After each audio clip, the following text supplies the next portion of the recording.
Que a graça de Jesus esteja com todos. Amém, queridos?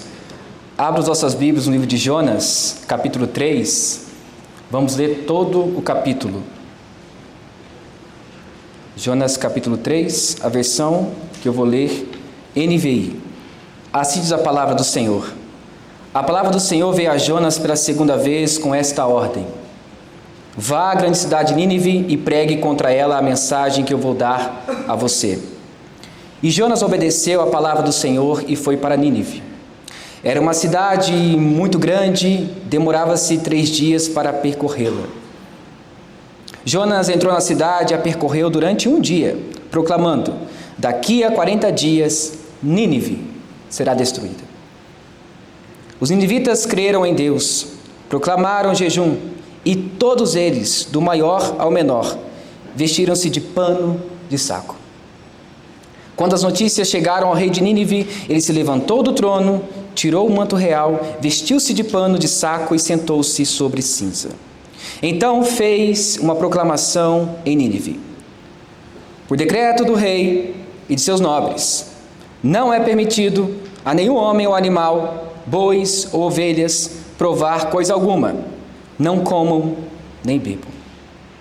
Cubram-se de pano de saco, homens e animais, e todos clamem a Deus com todas as suas forças. Deixem os maus caminhos e a violência. Talvez Deus se arrependa e abandone a sua ira, e não sejamos destruídos. Deus viu o que eles fizeram e como abandonaram os seus maus caminhos. Então Deus se arrependeu e não os destruiu, como tinha ameaçado. Oremos, pois, ao Senhor. Pai, muito obrigado por este momento. Que o Senhor me ilumine para que este povo ouça a Tua voz, ó Pai, e que possamos sair edificados deste sermão. Em nome de Jesus. Amém. Você já desobedeceu a sua mãe alguma vez? Num belo dia ensolarado, ela lhe pede para cumprir uma missão bem simples: comprar pão, mas você volta com biscoitos nas mãos. Quem nunca passou por isso? Então, qual é a reação dessa mãe? Ela pede que você retorne ao mercado e devolva os biscoitos. Você volta bravo e com muita vergonha, mas cumpre o que ela mandou. Algo semelhante acontece com Jonas. Deus manda ele fazer uma coisa, ele faz outra. Ele era um profeta habituado a pregar apenas para o povo de Israel, até que Deus o envia a uma missão inesperada: proclamar uma mensagem aos assírios de Nínive. É por isso que nesta manhã falaremos sobre graça e perdão.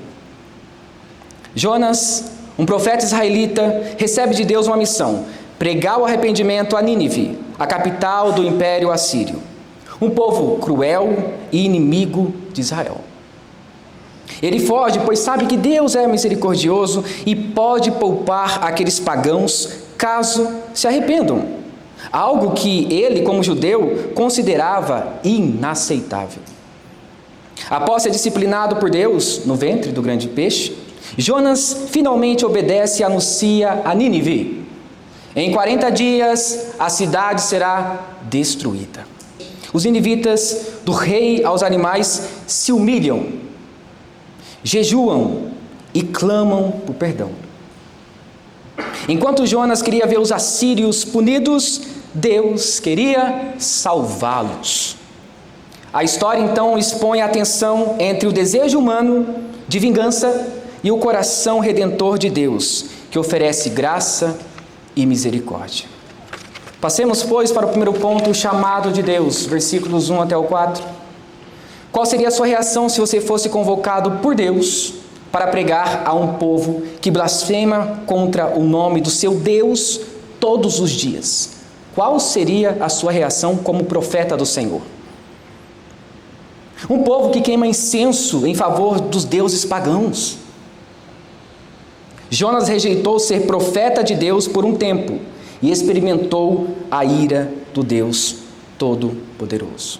E seu estado era deplorável. Primeiro, estava no barco, depois no porão, e, por fim, nas profundezas do abismo. Chegou no nível mais baixo de um homem.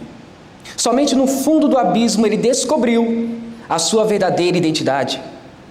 Um homem falho e dependente de Deus. Foi no ventre do peixe que clamou e recebeu misericórdia, pois percebeu que somente de Deus vem a salvação. Quantas vezes agimos como Jonas?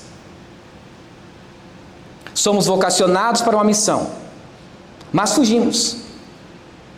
Ouvimos a voz do Espírito Santo de Deus e endurecemos o nosso coração.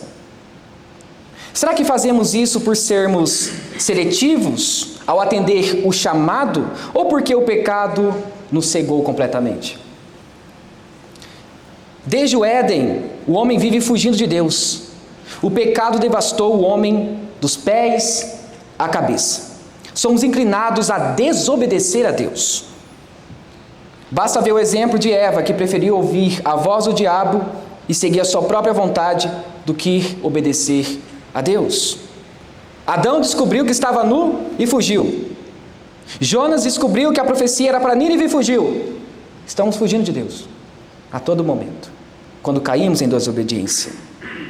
Então, quando desobedecemos a voz de Deus, as consequências serão inevitáveis.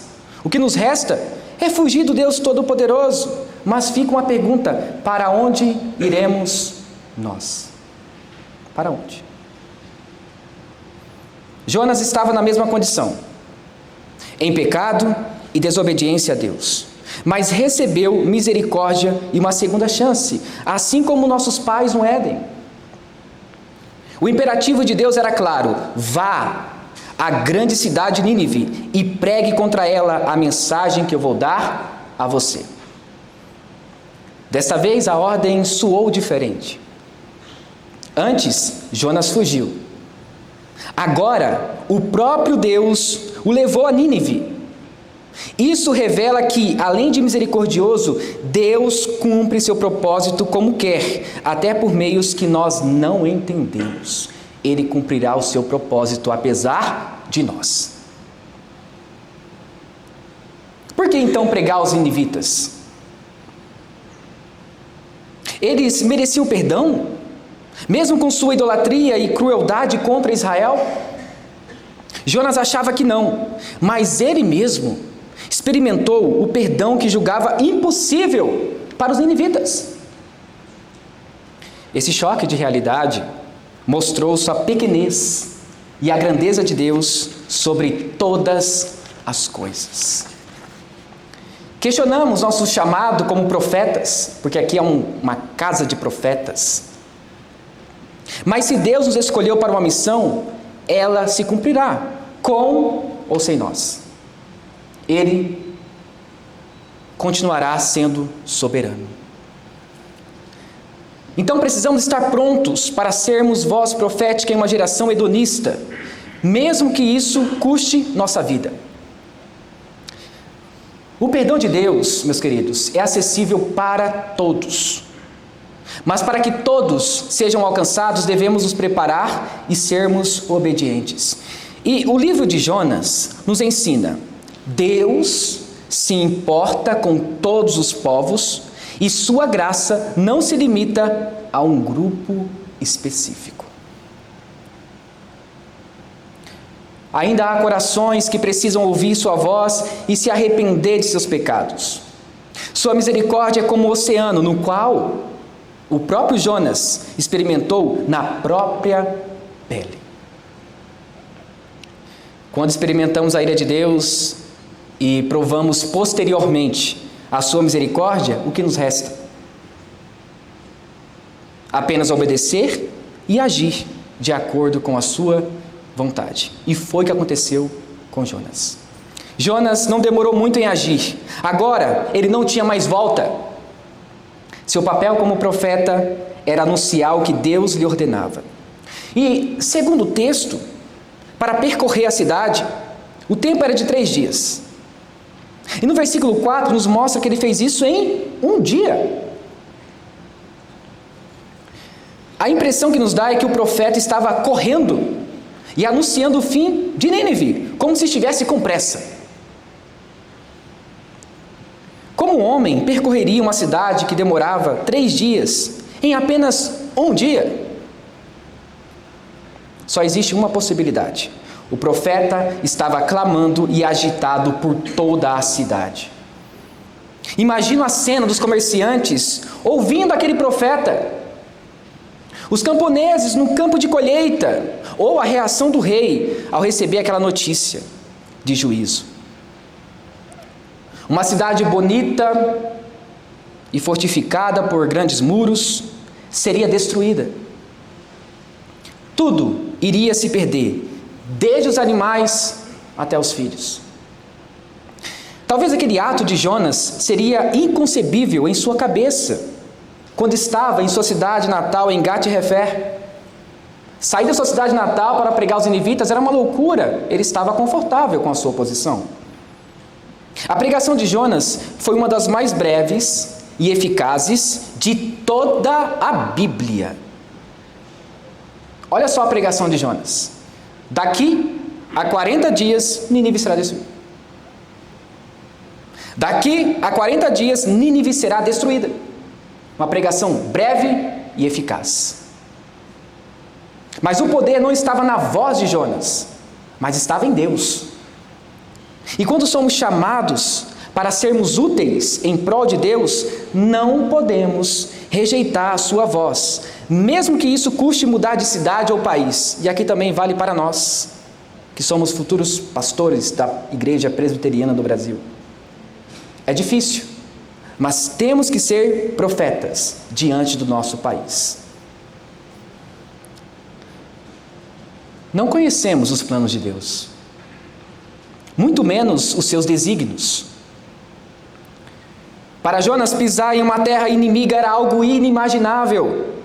Mas quando somos quebrados e Deus se mostra a nós como Ele é impossível ficarmos parados vendo o parquinho pegar fogo. Por isso que o nosso chamado como profetas do Senhor é muito mais amplo do que uma igreja e sua estrutura colossal. Não existem limites quando Deus decide agir de acordo com a sua vontade. Pois então, temos que estar preparados para proclamar a sua palavra. E aqui é uma pergunta. Não foi para isso que fomos comissionados? Passemos, pois, para o segundo ponto, que tem o chamado ao arrependimento, do versículo 5 até o 9. Ao ler os capítulos anteriores de sua jornada, o que se percebe é que Jonas não estava muito contente em levar aquela profecia a Nínive, pois ele conhecia o seu Deus e sabia o que ele era capaz de fazer. A misericórdia e o perdão de Deus chegariam à terra inimiga e pagã. Espera aí, isso deveria estar restrito somente aos israelitas. Algo inconcebível ao coração de Jonas, isso acontecer.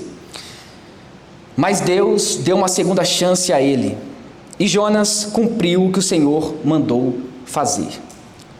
Talvez ranzinza por ter fugido do seu chamado, mas cumpriu. Ele foi voz profética em Nínive.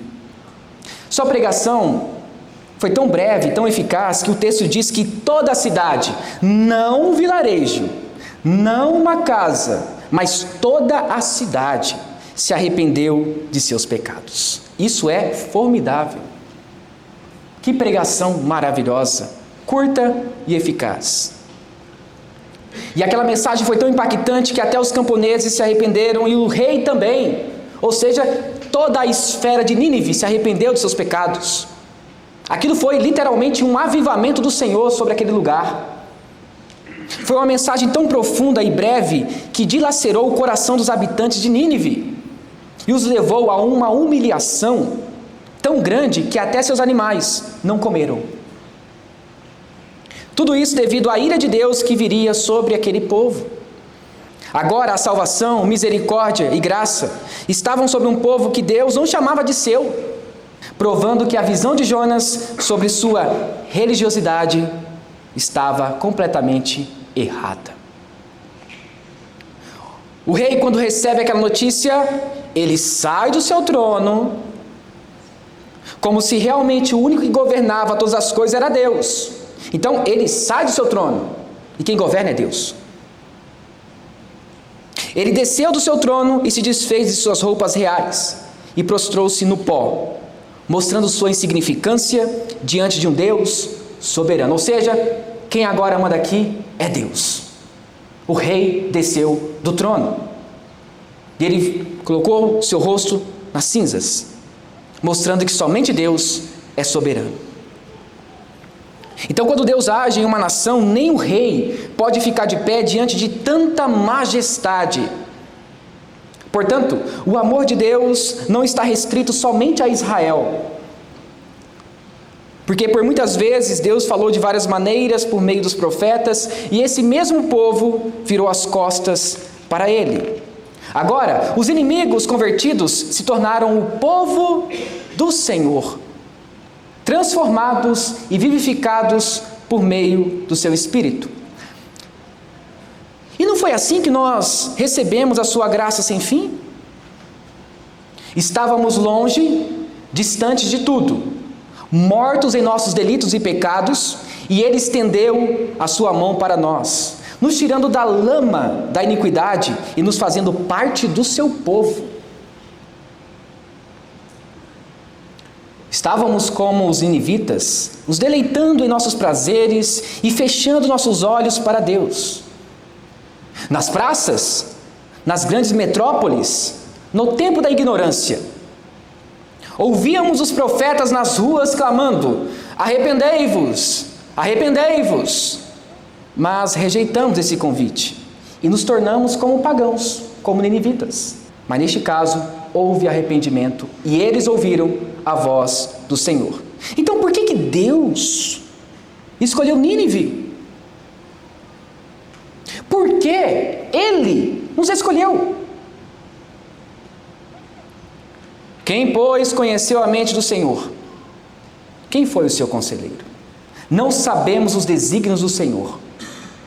Ele é soberano sobre todas as coisas. Então Deus concede misericórdia até mesmo para aqueles que não fazem parte do seu povo, mostrando que a sua bondade se expande pelos confins da terra. Jonas age de má vontade no início de sua jornada, decidindo fugir para uma terra distante. Mas quando cumpre seu propósito e Nínive se arrepende, há um antagonismo. Jonas, desgostoso por anunciar aquilo, é confrontado com a misericórdia de Deus. Enquanto, ao ouvirem a mensagem do profeta, o texto nos diz que os ninivitas clamaram com toda a sua força, como se realmente aquele ato fosse o mais ardente e sincero diante de Deus. O que resta àquele povo é prostrar-se diante de um Deus que criou os céus e a terra, e que agora a sua mão estava sobre eles.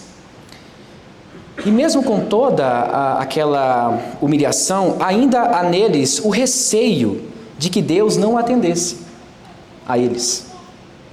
E aqui é importante salientar que talvez esse pensamento tenha vindo à cabeça deles porque aquele povo não conhecia o Deus de Jonas, a quem estavam se humilhando. Mesmo sendo pecadores desprezíveis, não podemos subestimar o perdão de Deus. E Nínive provaria da bondade de Deus, assim como outros povos. Mesmo com tudo o que aconteceu, jejum e muita humilhação, ainda há uma dúvida no coração do povo de Nínive, uma dúvida sincera, pois eles não conheciam ainda o Deus de Jonas. Eles estão raciocinando em seus corações: Deus realmente abandonará a sua ira e perdoará os nossos pecados? Quando não conhecemos Deus e seus atributos, somos levados a viver de forma duvidosa, porque não o conhecemos. Não confiando em suas mãos e poder. E talvez esse fosse o erro dos ninivitas, pois conheciam muitos deuses, mas o Deus de Jonas, não, era novo. Como ele age então? Onde ele habita? Qual é o seu poder? Será que a sua ira passará? São tantas perguntas, mas a resposta vem em seguida com um ato de graça. Deus vê o arrependimento de Nínive. Passemos, pois, para o último ponto. Deus concede perdão, versículo 10. Um povo idólatra, inimigo de Deus, abandona seus pecados e se arrepende, e o perdão do Senhor se manifesta entre eles. E Jonas fazia parte do povo escolhido, mas não compreendia que além das fronteiras de Israel, havia nações que também pertenciam ao Senhor. A sua religiosidade o cegava para não enxergar a graça de Deus que se estendia aos povos vizinhos. Então ele não enxergava essa graça do Senhor sobre outros povos. Deus concedeu perdão a um povo que diariamente se contaminava com ídolos. Então por que o Senhor voltou seus olhos para Nínive? Por que escolheu aquela cidade para demonstrar o seu amor e sua graça? São tantas perguntas. Quando observamos o mundo ao nosso redor e tudo que nele ocorre, questionamos: este povo não teme a Deus? Com tudo que está acontecendo no nosso mundo, a pergunta vem à nossa mente: este povo não teme a Deus? Precisamos nos lembrar que estávamos na mesma condição, perdidos, sem vida e sem direção. E a graça de Deus alcança a todos, mas quando agimos como Jonas, nos tornamos cegos por nossa religiosidade e dureza de coração. O texto revela sobre os ninivitas que Deus viu suas ações e como abandonaram seus maus caminhos. Então o Senhor se compadeceu e não os destruiu, como havia anunciado anteriormente. Então nós podemos compreender que o seu favor superou em muito a sua ira, e os ninivitas experimentaram a misericórdia de Deus. Queridos, Deus, neste contexto, Ele escolheu um povo que não merecia ser escolhido. Mas será que nós éramos mais dignos do que eles? Ele perdoou homens e mulheres que se prostravam diante de ídolos diariamente. E não fazemos o mesmo quando idolatramos coisas terrenas ou pessoas? João Calvino disse: o coração do homem é uma fábrica de ídolos. Temos muitos ídolos. E mesmo assim Deus nos perdoou. Por que os ninivitas não mereciam perdão então? Estamos agindo como Jonas, preferindo a condenação deles do que a sua restauração.